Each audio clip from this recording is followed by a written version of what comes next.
بسم اللہ الرحمن الرحیم۔ دیکھیں مختلف قسم کے لوگ ہوتے ہیں نا، اس لیے مختلف ٹولز استعمال ہوتا ہے۔ نہیں مرضی بھی بہت اچھی، نہیں خمس بھی ہے، نہیں خمس دینا بھی چاہیے، لیکن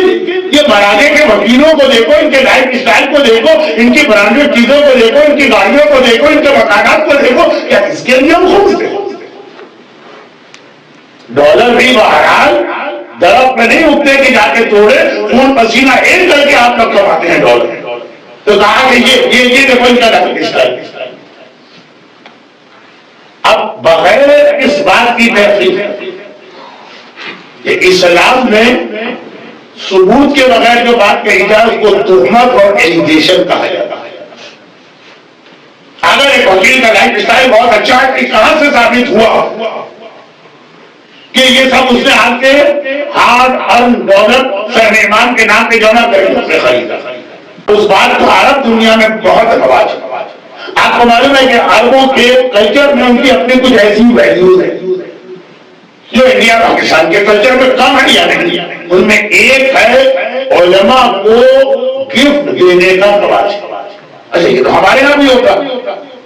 کہیں آپ کہیں گے کہ مولانا کو کسی نے علم کچھ دیا نہیں ہوگا تو وہ جو ہے وہ انڈائریکٹ طریقے سے مانگ رہے ہیں۔ نہیں یہ بات نہیں، ہمارا جو گفٹ ہے اب کسی کی توہین عالم کو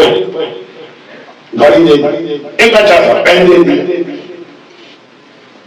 جہاں پہ انڈیا پاکستان کوئی کپڑا دے دیا۔ عرب میں یہ بھی ہوتا، وہ لا کے بی ایم ڈبلیو یا مرسیڈیز یا اس ٹائپ کی گاڑی کی چابی دے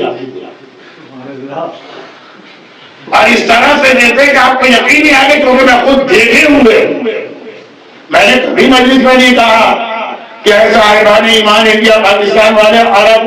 مومنین سے نصیحت حاصل کر کے علماء کی خدمت کرو، کبھی نہیں۔ ہر جگہ وہ اپنے کلچر، لیکن آئے میرے عالم سے ملاقات کی، دعا سلام، کویت کو آتے ہیں کویت، اور اس کے بعد چلے کچھ نہیں چلے، اور پھر نوکر نے آ کے کمرے کو سیٹ کیا، جو تکیا اٹھایا تو معلوم ہوا کہ $1 بلین چیک وہاں رکھا، ذکر تک نہیں کیا۔ اپنا ایک رواج ہے، کلچر ہوتا ہے مجھے اچھی طرح یاد ہے کہ آیت اللہ سیستانی کا حج ڈیلیگیشن جب حج پہ جاتا تو ہمیشہ یہ اعتراض ہوتے ہیں کہ دیکھیں 10 15 20 آدمی آ گئے، یہ کس کے خرچے پر آئے ہوں گے، یہ ہمارے سہنے امام سے حج پر آئے ہوں گے، اور وہ بہت لیوش لائف اسٹائل نہیں ہے، لیکن بہرحال مشہور بحال کیا جاتا ہے۔ کویت کا وہ بزنس مین میرے سامنے آئے جس نے آ کر کہا کہ میں نے آیت اللہ سیستانی سے ان کی تبلیغ احتجاج کا پہلے دوں کہ آج سے لے کے جب تک میں زندہ ہوں جتنے لوگ آپ کی طرف سے ڈیلیگیشن میں حج پہ جائیں گے سب کا خرچہ اے سے زیڈ تک مجھے اٹھانا ہے، آپ کسی سے اس حوالے سے کوئی پیسہ نہ لیجیے گا، خود کو چھوڑے، یہ گفٹ ہے میری طرف سے۔ اب دیکھیں ہمارے لوگوں کو تو پتہ ہی نہیں ہوتا ہے نا۔ آغا سیستانی کے داماد سید جواد شہرستانی اکثر جملہ کہتے ہیں، آغا سیستانی نے اپنے تمام فیملی ممبرز پہ پابندی لگائی کہ کوئی گھر نہیں خرید سکتا۔ فیملی ممبرز کہ بھائی گھر تم خریدو گے اپنے پیسوں سے تو اپنے تحریر ہمارے سہنے امام کا۔ وہ لوگ زیادہ کہیں گے جنہوں یا تو کبھی کچھ نہیں دیا یا کبھی $5 دے دیا، وہ زیادہ کہیں۔ لیکن سید جواد شہرستانی ان کے وکیل خود بہت بڑے وکیل اور بزنس مین، کا شکر ہے خدا کہ میں اپنا گھر اس شادی سے پہلے خرید چکا تھا، گھر میں نے پہلے خریدا، اس کے بعد بھی میرا رشتہ آغا سیستانی سے۔ 92 میں آغا سیستانی کو مجھے ملی اور اس وقت سے جو ابا اور قبا وہ پہن رہے اس دن آج تک ادھر 18 سال تقریباً ہو گئے، 20 سال 21 سال وہی ابا اور قبا استعمال ہو رہی ہے۔ آپ خود سوچئے 20 سال سے میں نے اللہ سے یہ وعدہ کیا تھا جس دن مجھے مرجعیت ملی، اس وقت جو میری عادت ہے اس کے اندر میں کوئی اضافہ نہیں کرا۔ بچوں کے یہ باتیں ہم لوگ ممبر شریف بتاتے ہم کو بھی برا لگتا، مرضی بھی منع کرتا، لیکن جب ہم یہ دیکھتے کہ خاص طور پر ہمارے یوتھ کے ذہنوں میں یہ زہر ڈالا جا رہا ہے کہ وکیلوں کو دیکھا ان کا جتنا لائف اسٹائل ہے سب تمہارے خمس کی وجہ سے، اور یوتھ بہت جلدی اس میں متاثر ہوتے ہیں کہ محنت کر کے انہوں نے پیسے کمائے، وہ ڈیزرو کرتے ہیں اگر ان کے سامنے یہ ایسا کیس آئے تو وہ کہیں کہ ہم کیوں نہیں یہ پیسے،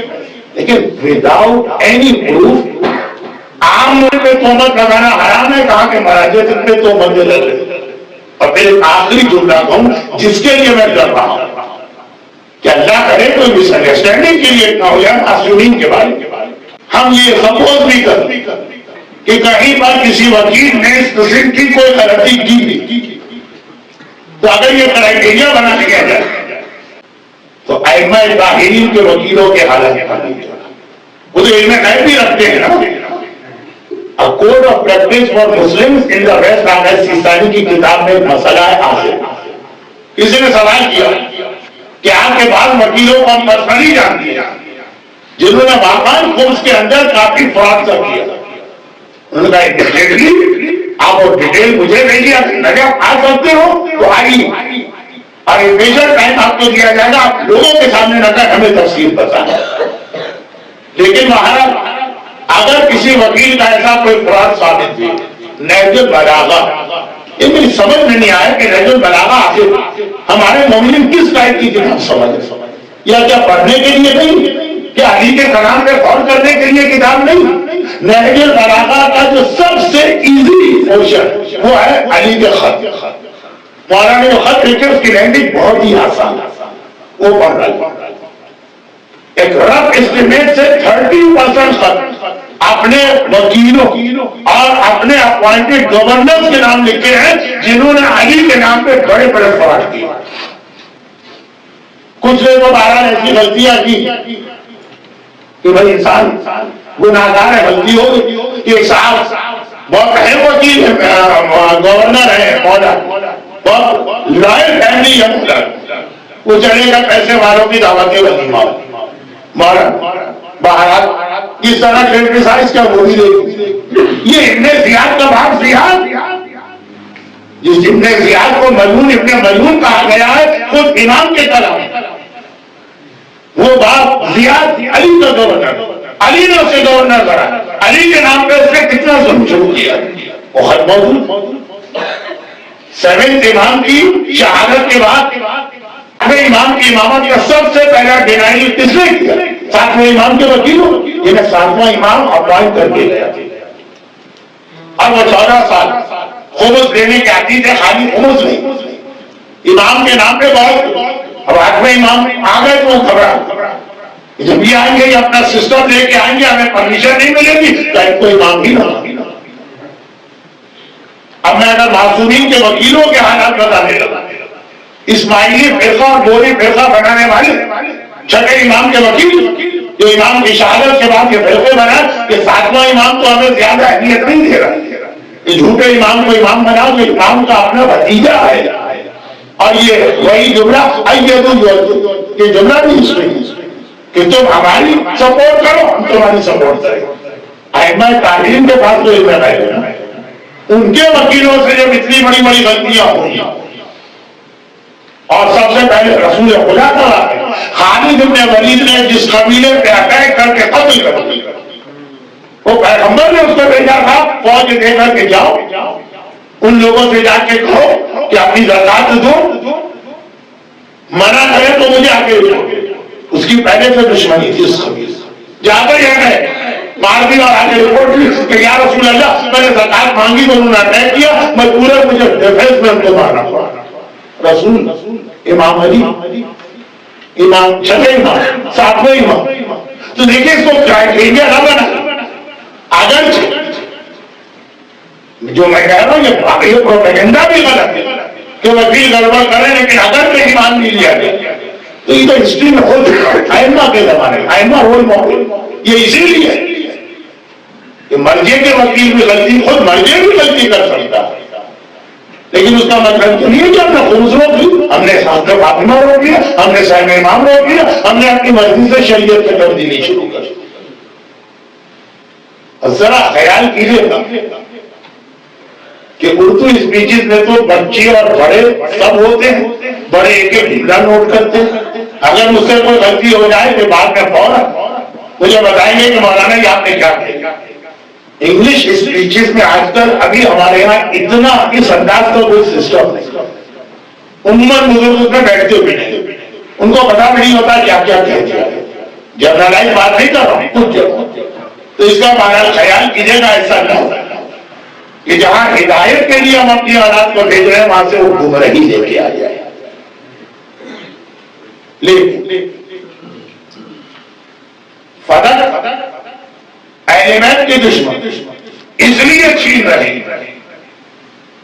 کہ ان کے خیال میں اگر اہل بیت کے پاس یہ فائنانس کا سورس نہیں رہے گا تو وہ سرنڈر کرے گا۔ وہاں کیا مسئلہ پہلے ہی سے بات ہے،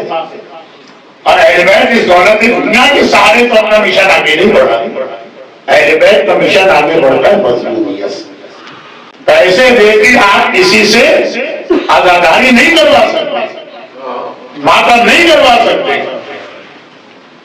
آزاداری اور ماتم ہوتی ہے جب کوئی آدمی یہ دیکھے رسول کی بیٹی صبح سے شام تک، شام سے صبح تک مسلسل اپنے بابا کا ماتم کرتا، خود بخود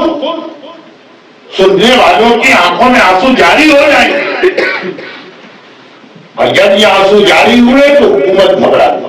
کہ فاطمہ کا ماتم لوگوں کو یہ بتا رہا ہے کہ ہم ظالم ہیں،